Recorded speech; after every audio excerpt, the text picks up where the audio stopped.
ભાગ બીજો સંત મેકરણ પ્રકરણ પહેલું હું સૌ માયલો નથી. રણને કાંઠે સવાર પડતું હતું.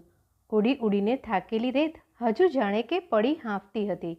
સવારના કિરણો એ રણ રેતની કણીઓને સોનાનો રસ પાતા હતા. નગર ઠઠાના માર્ગ માથે એ એક ગામ હતું. પાદરમાં મસ્જિદ હતી. મિનારા પરથી બાંગ પુકારાતી હતી. હોજને કાંઠે કોઈ મુસ્લિમ વજૂ કરતો હતો. કોઈ હાથ પગ ધોઈને નમાજ પડતો હતો. મુસ્લિમોને કાને અવાજ પડ્યો, જી નામ, જી નામ, જી નામ. સૌની આંખો દરવાજા સેંસરી ગઈ. પડખે થઈને એક ધોરી માર્ગ જતો હતો. તે માર્ગે કોઈ મુસાફર જી નામ જપતો પંથ કાપતો હતો. ખડે રહે એ હે મુસાફિર. વજૂ કરતા મુસ્લિમોએ બહાર નીકળીને હાંક મારી. વટેમાર્ગીએ ઊભા રહીને પાછળ જોયું. એના અંગ પર ભદ્ર ભેખ હતો. એની દાઢી નહોતી. એના માથા પર કાપડી સાધુઓ ઢાંકે છે તેવો ઊંચો ટોપ હતો. શરીરે હરમિયા રંગની કફની હતી. ખંભે તુંબડાના કાવડ હતી. ગળામાં માળી હતી. એણે અવાજ દીધો, જી નામ. કોણ છો? વટે માર્ગું છું. નુગરો છો? તારા માથે કોઈ મુર્શદ, કોઈ ગુરુ, કોઈ ઉસ્તાદ નથી? અને ભેખ પહેર્યો છે? કેમ ભાઈ, ગરમ કેમ બનો છો? કંઈ પૂછતા નથી, ગાંચતા નથી, ફોડ પાડીને સમજાવતા નથી. છે શું આવડું બધું? ઊભો કેમ નથી રહેતો? જેને પંથ કાપવો છે એને ઊભા રહેવાનું કારણ? આ બાંગ સાંભળતો નથી? બહેરો છે બાવા? સાંભળું છું અને અહીંથી મારો પણ શબ્દ મિલાવું છું, જી નામ.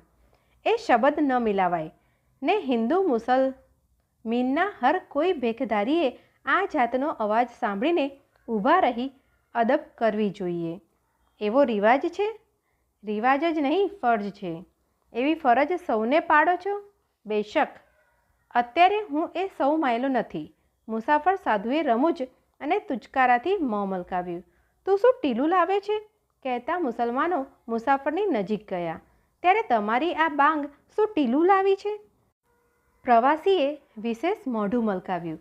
50-100 મુસલમાનો ધગધગતા મિજાજની એના મન પર કોઈ અસર નહોતી. મોં સમાલ સાધુ. જો ભાઈ, તમે જાડા જણ છો તોય મારે મારું મોં સંભાળવાની જરૂર નથી. મારું મોં એની જાતે જ પોતાને સંભાળી લે છે. પણ હું તમને પૂછું, તમે બાંગ પુકારો છો ને હું એક ધણીનું જી નામ જપું છું. હું તમને મારા જાપ વખતે ઊભા રહી અદબ કરવા કહેતો નથી. અંતરમાં અદબ તો આપોઆપ ઉઠે છે. જ્યાં જ્યાં માલિકની ભક્તિના સાદ ઉઠે છે ત્યાં. પણ તમારી બાંગને માટે જો તમારો ખાસ દાવો હોય તો સાબિત કરી બતાવો. શી સાબિતી? સાબિતી એ કે બાંગ સાંભળતા ગાને ધાવતા વાછરું મોંમાંથી આંચળ છોડી દે ને પાણીના વહેતા ધારિયા થંભી જાય. એવી કોઈ તાકાત બતાવો તો ડરીને ઊભો રહું. બાકી તમે દમદાટી દઈને ઊભો રાખો એવો પાણી વગરનો સાધુ હું નથી. લ્યો, જી નામ. એ ઊભો રહે. પાછળ હાકલા થયા ને દોટ સંભળાઈ. મિયાં સાહેબો, મુસાફરે પાછા ફરીને ચમકતા નેત્રો નોંધ્યા.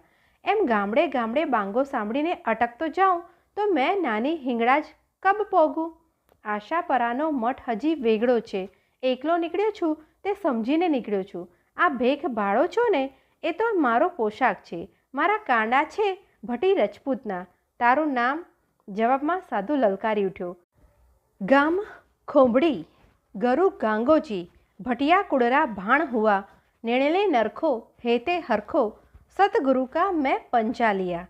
મુસાફરે ગાન કર્યું. અજાનના સુરોમાં એ ગાનના વાણા તાણા વણાયા.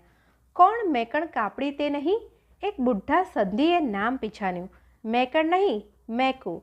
ને હું નુગરો નથી. મારો મુર્શદ પણ તમારા. અરે, આપણા સૌનું પૂજવા ઠેકાણું જમિયલશાહ જોગીનો ગિરનારી ગોઠ્યો છે. દાતા દત્તાત્રેય.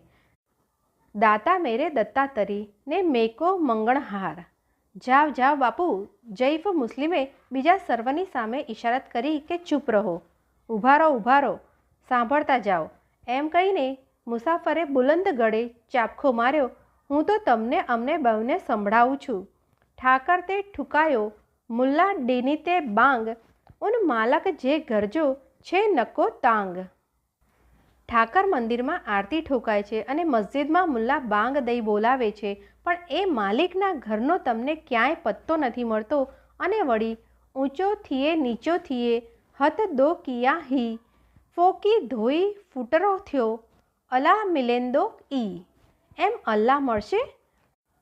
ઉઠબેઠ કરવાથી ને હાથ ઊંચા નીચા કરવાથી, પૂંઠ ધોવાથી ને રૂપાળા થવાથી. મુસ્લિમો ગામડિયા હતા, સાફ દિલના હતા. એ દિલ પર આ શબ્દ ચાબુક પડ્યા. કોઈએ કહ્યું, સાચા શબ્દ છે. પતંગ શાહ પીર શું કરે છે? તમારા ભાઈ જાણકારે કુશળ ખબર પૂછ્યા. મેકરણે જવાબ દીધો, પીર પીર કૂરો કર્યો, નાય પીરેંજી ખાણ, પંચ ઇન્દ્રિયું વશ કર્યું, પીર થિંદા પાણ. અરે દોસ્તો, પીર પીર શું કરો છો? જેટલાએ લીલી કફની ધરી તે તમામ શું પીર? પીરોની તે શું ખાણ છે? 5 ઇન્દ્રિયોને વશ કરીએ તો આપણે પણ પીર બનીએ. મારો ભાઈ પંડે ઇસ્લામ ધર્મી બન્યો છે. પતોજી હતો તે મટીને પતંગ શાહ થયો છે. મને એનો અણગમો નથી. એની બેઠક બેતો અને કાફીઓ વચ્ચે હતી. એના બાળપણના એ સંસ્કાર, એનો એ પંથ છે પ્રભુનો. એ તો હજી ખોજ કરે છે. એને પીર ન કહો અને સાંભળો. પીર પૈગંબર ઓલિયા મીડે વેયા મરી, ચોણ ઉડાજ્યું ગાલિયું, નાવો કોઈ વરી. પીરો પૈગંબરો ને ઓલિયા મળે તમામ મરી ખૂટ્યા. તેમની મૃત્યુ પછીની વાતો કહેનારો કોઈ મોતને સામે કાંઠેથી હજુ પાછા નથી આવ્યો. આને હવે જાજો બતાવવા જેવું નથી. આ તો અહીં ઊભો કંઈક આપ જોડિયા ચાપખા સંભળાવશે, માટે જવા દ્યો એને હવે. ગામ લોકોએ આપસમાં સંતલસ કરીને કહ્યું, ઠીક મેકાજી, પધારો હવે, મોડું થાય છે આપને. લ્યો તારે, જી નામ, જી નામ. એવી સામસામી સલામ થઈ ગઈ ને મુસાફર પોતાને માર્ગે પડ્યો.